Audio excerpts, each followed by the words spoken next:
আসসালামু আলাইকুম বন্ধুরা, আমি এখন এক কৃষক ভাইয়ের জীবন কাহিনী শুনবো।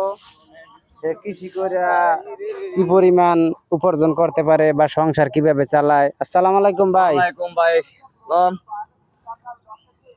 ভাই কেমন আছেন ভাই? এই আল্লাহ রাখছে ভালো ভাই, আপনি কেমন আছেন? এই তো ভাই আছি আলহামদুলিল্লাহ। ভাই কি বুনছেন? ভাই পাট শাক বুনছি। পাট শাক বুনছেন? জি জি, পাট শাক বুনছি। কি অবস্থা মানে আপনার এই যে শাকসবজি বুননে কি আপনার শাক সংসার চলে? সবজি বুনলে এমন যেমন কিনো মতন চলে, যে ডেলি ডেলি বৃষ্টি হয়, হিসতে হয়, ডাব বুনছি, এসে আরো ডাবল খরচা হইতেছে। আচ্ছা, অন লসের পালায় এই যে আছি। কৃষি করেন মানে সরকারের পক্ষ থেকে আপনাদের কি কোনো সাহায্য সহযোগিতা করা হয়, বা এই যে আপনাদের দেখা গেছে অনেক রকম সার এইটা সরকার তো আপনাদেরকে দেয়, কিন্তু আপনারা কি এটা পান? না ভাই, এখন আমরা পাইনি, এরিয়া আমরা নিজের গাড়ি থেকে দেওয়া করতেছি, আমরা অনেক সাহায্য পাইনি সরকার থেকে। হ্যাঁ।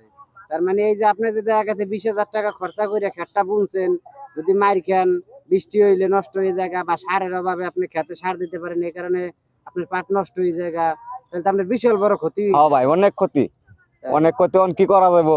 অন্ত সরকারে আমরা পান চাই না, বুঝছেন না? সরকারে কয়জনে কয় মুখে পান চাইবো। তাই না, তারপরও দেখা গেছে কৃষক যদি বাঁচে তাহলে দেশ বাঁচবো, আর ঠিক। যদি কৃষক না বাঁচে তাহলে দেশ বাঁচবো না। কারণ একজন কৃষক যে আপনার এক জায়গায় একটা বীজ ফালাইয়া ফসল ফুলায়, তাই সেই বোঝে যে আসলে একটা ফসল করতে কতটা কষ্ট হয়। হ্যাঁ হ্যাঁ ভাই, আনে ঠিক যে আছে। ওষুধ দিলেন, এটা পোয়া মরে হয় আর এটা পোয়ার জন্য ওষুধ দিছি। পোয়ার জন্য।